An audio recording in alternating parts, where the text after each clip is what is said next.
Hi everyone, అందరూ ఎలా ఉన్నారు? బాగున్నారా? ఇప్పుడు నేను ఒక ఫ్లవర్ చూపిస్తానండి. ముద్ద మందారం అనమాట. చూసారా ఎంత పెద్దదో? ఈ ఒక్కటే ఫ్లవర్ కదా, ఇందులో 4 కేసరాలనేవి ఉన్నాయండి. అసలు యాక్చువల్‌గా ఫ్లవర్‌కి ఒకటే కదా కేసరం ఉంటది మధ్యలో. ఉండే పైన ఉంటది కదా పుప్పొడి అదంతా అంటాం కదా! దీనికి కానీ ఈ ఫ్లవర్‌కి 4 ఉన్నాయన్నమాట. కానీ చాలా చాలా విచిత్రంగా ఉంది కదా! మీకు చూపిస్తానండి. సో, చూసేయండి. ఇదిగోండి ఫస్ట్ వన్ను 4గా ఇది చూసారా? 1, ఆ పక్కన 2, ఆ పక్కన 3 చూసారా? నెమ్మదిగా చూడండి. అదిగోండి ఒకటో కేసరం ఇక్కడ ఉంది కదా! నెక్స్ట్ సెకండ్ వన్ అదిగోండి ఆ మధ్యలో ఉంది. అదిగో నెక్స్ట్ అదిగోండి ఇదిగోండి చూసారా? ఇక్కడ సెకండ్ వన్ ఉంది. సెకండ్ వన్ ఇక్కడ ఒకటి.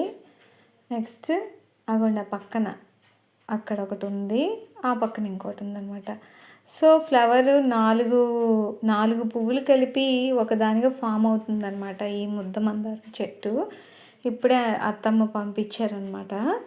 సో, చాలా చాలా పెద్ద ఫ్లవర్ అండి. చూసారు కదా, చెయ్యి పట్టలేదు నాకు, అంత పెద్ద ఫ్లవరు. చాలా బాగుంది కదా రెడ్గా. ముద్ద మందారం ఇంతవరకు చూసాం కానీ ఎంత పెద్ద ముద్ద మందారం అనేది మనం చూడలేదు. ఏమైనా మీ ఇంట్లో కూడా ఇలాంటివి ఏమైనా ఉన్నాయేమోనని మరి నాకు తెలియదు కదా.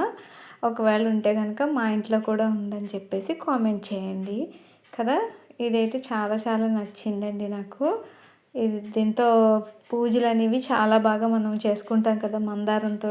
మందారం అనేది ఒక బంగారం అని అంటారు కదా. మందార పువ్వు అంటే బంగారమే అని అంటారు అనమాట. సో, వెనకాతలు చూసారా, నేనేమి 3 ఫ్లవర్స్ కలిపి మీకు ఏం చూపించలేదు కదా. సో, ఒకటే ఫ్లవర్కి 4 ఫ్లవర్స్ పెటల్స్ అవే పైనుండి వచ్చాయన్నమాట, కేసరాలు లాంటివి. సో, మీ అందరికీ కూడా చూపించాను. నాకు హ్యాపీ అనమాట. ఇది ఒక బ్రాంచెస్ లాగే బ్రతుకుతుందండి. ముదర కొమ్మ వేసినా చాలు బ్రతికేస్తుంది. వాళ్ళు ముదర కొమ్మ ఒకటి తీసుకొచ్చి వేసుకున్నారనమాట. సో, వాళ్ళ ఇంట్లో చాలా ఎత్తు అయ్యిందండి. నేను చూడడానికి వెళ్ళాను, అప్పుడు చూశాను అనమాట. చాలా పెద్ద పొడవుగా అయిపోయిందనమాట. ఒక్క బ్రాంచ్ స్ట్రైట్గా పెరిగేస్తుంది అనమాట ఇది. సో, దానికి కట్ చేసామంటే కనుక బ్రాంచెస్ సైడ్కి వేస్తూ వస్తుంది కదా. చూసారా? 1, 2, 3, 4 అనమాట. నచ్చినట్లయితే లైక్ చేయండి.